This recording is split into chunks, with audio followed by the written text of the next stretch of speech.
magluto ko karon og pinakbit na Ilocano. Sa uban lahi pud ang ilang style sa pagluto sa ilahang pinakbit sa Bisaya. Kani ako ang lutuon is pinakbit na Ilocano. Mao ni siya ang akong mga ingredients. Nakoy ahos, bombay, kamatis, atsal, kulikot, apod ko'y luya, then na pork, unya, ginamos, tapos na ay talong, kamote,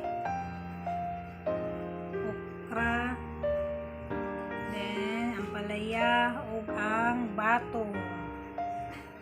Mao ni siya. Tapos ang mga panghalo nako is paminta powder, bitchen, magic sarap, then sesame oil. Ayan. Bago ko mag-start, gi-prepare sana ako ng mga ingredients nako kay para dali na lang siya unya pag mix. So now, bago na ko i-mix ang akong mga ingredients na mga gulay para sa akong pinakbit, gisahon sana ako ning akong subak kaning taba sa baboy.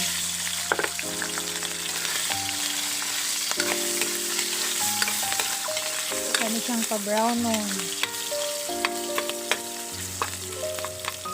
Pero kung unsa inyong gusto nga prefer ninyo na isubak ani, nara sa inyo ha, pero dami gid man kani siya tanang subakan ninyo ni siya og tilapia nga pinirito. Ini siya. Karon kay maulang man ni ang naasa mo ang kuan.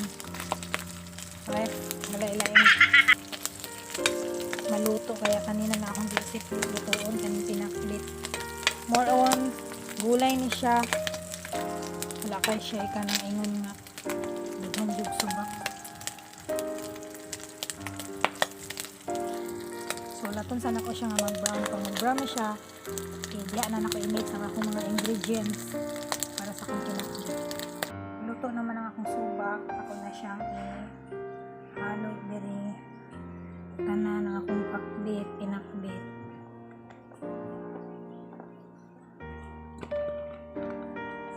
Orange. Yan.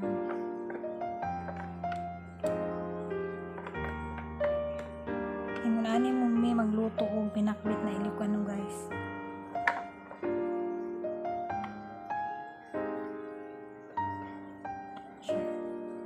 Tapos ang kamote.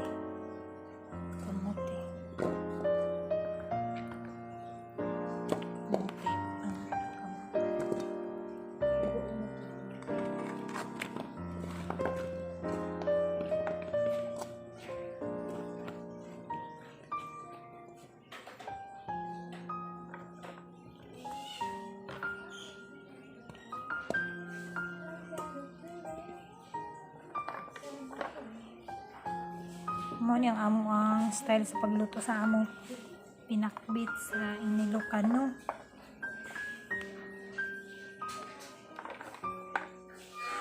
Mix na siya diretso, tapos utang na po ng mga gulay tanan.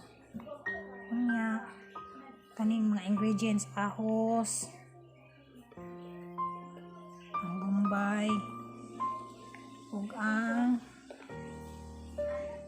kamatis.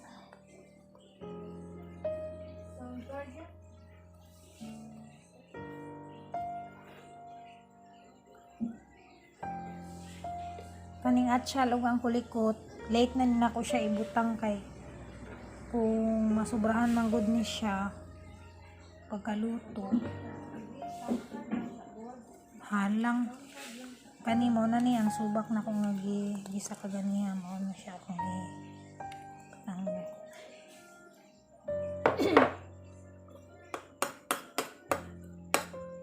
then ibutang na po na ko ang bagoong sa Bisaya ginamos. Ano siya ang mga paborito sa mga Filipino, mga Pinoy. Yan. Then,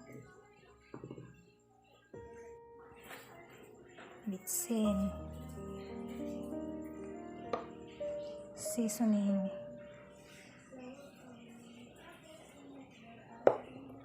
Paminta powder. O ang sesame oil.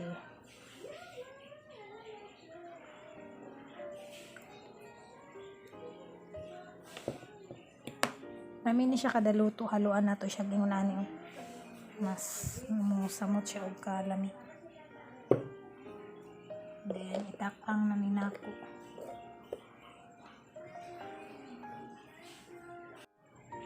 Mag-add ta og isa ka baso nga tubig.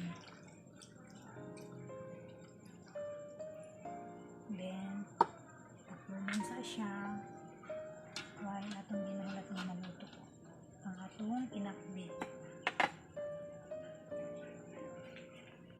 Now, kay nakabukal na siya, ibutang na nako ang akong kulikot ug ang atsyal para while nagahinahinay siya og bukal, humot na siya. So, another bukal.